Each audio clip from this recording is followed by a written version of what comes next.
Final 5, the championship journey.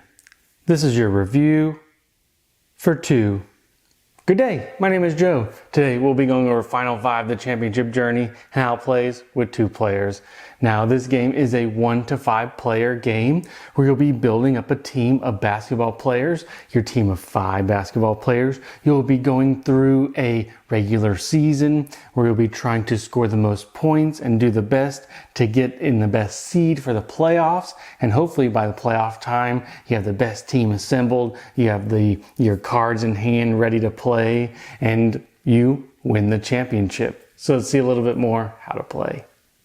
So in Final 5, each player is going to start off with $80 million. Now, don't get me wrong, these denominations are in $10 million chunks, and you're going to have to draft and buy your team at the beginning, and each player costs at least $10 million, so your money is going to go really fast. You're going to draft your team of amateurs. There's not a whole lot of restrictions on how you build your team at the beginning, but you're really trying to look for the highest 2-point, 3-point, and defensive stats. Those are the main keys on these cards. They also have a position and kind of a clutch player, if you will.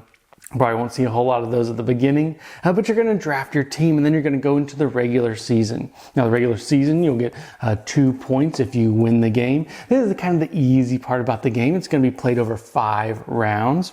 And you're going to compare your 3 stats total. You're going to fill in your 2-point, 3-point defense total, and you're going to compare those 2. You need to win 2 of the 3 stats against your opponent.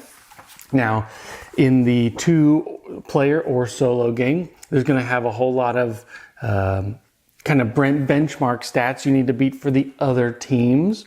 And if you do beat that, then you're going to put a kind of a Rochambeau way of saying you're the favorite if you beat them 2 out of the 3, and then you have to go into this Rochambeau of you're going to guess 2 or 3 or defense, and if they don't guess the same thing, you just automatically win the game, and that's how you play kind of the regular season. Really straightforward. Once you do a couple rounds, that moves very quickly.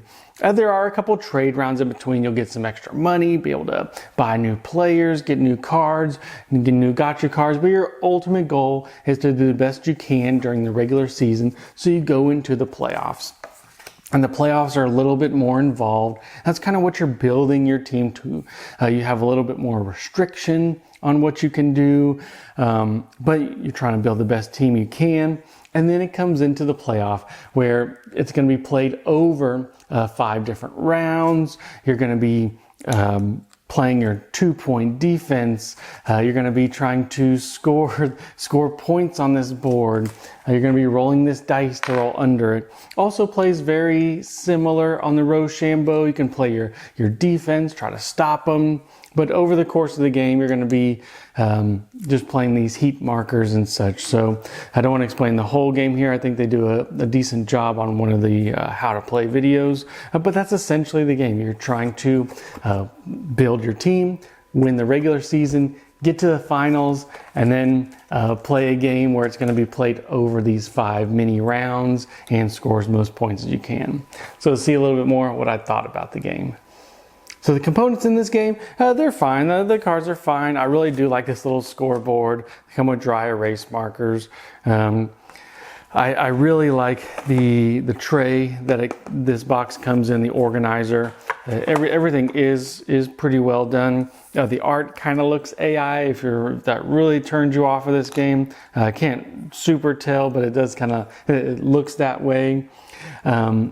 But like I said, the components are fine, and for what it is, I think it's pretty good. The rules and references don't give you a ton of references in this game, and the rules, there were a couple parts where I really had to question what was happening. There are these kind of long-term cards you can play during the middle of the table. That was very confusing in the rule book, and especially when you want to play some of these other cards.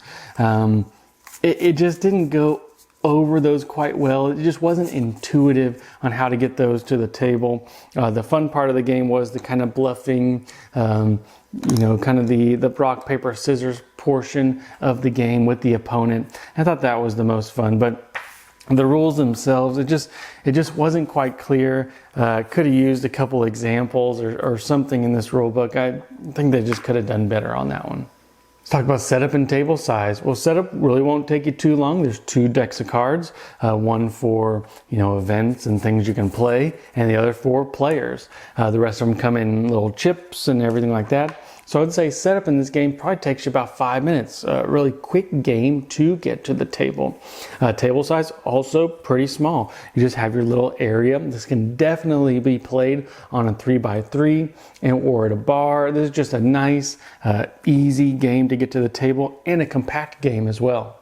Now let's go into the gameplay. You do have to be a basketball fanatic to probably enjoy this game.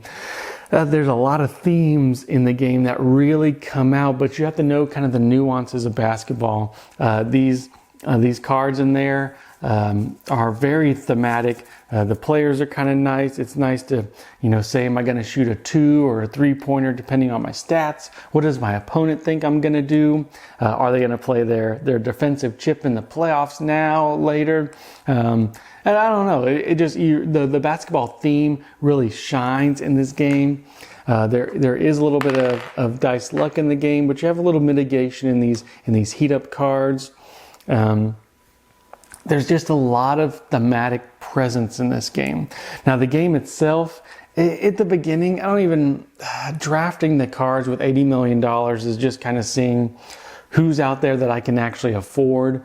Because like I said, you choose 5 cards and the minimum is 10,000. You start with 10 million. You start with 80 million. That doesn't give you really a whole lot of room to play. The regular season, it is there. I really wish they didn't put the references on the back of the regular season card. They could have split these up and so you could have these together. But I don't know. The regular season was really rock, paper, scissors, roll of dice. This didn't quite flow too well. I did like the trying to trick your opponent during the playoffs and having like a longer term goal. During the playoffs, you keep your score with this little scoreboard. I thought that was kind of nice. You play best 2 out of 3 on all these playoffs, and that part's a lot of fun. But once again, you just have to enjoy basketball. You have to really get into the theme. If you don't enjoy basketball, you're not going to enjoy this game. It's also not as intuitive as I kind of was hoping it would be. Like I said, a lot of these cards, I don't know. It just, when you play them on the table, the ones, it's just kind of hard how to know how to cycle through. The rules just weren't clear on that portion. So, like I said, it's a decent game. It's one of those that didn't quite stick. I wanted a basketball game, something that was quick about building your team, and they did a good job.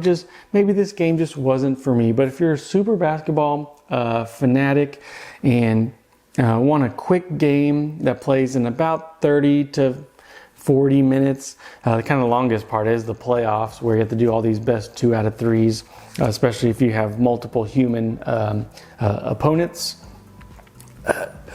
It's a good thematic basketball game. Maybe not one that has super longevity, but a good game nonetheless. But you really have to enjoy the theme itself. So I'll kind of stop rambling on about that, and that's Final 5, the championship journey. And until next time.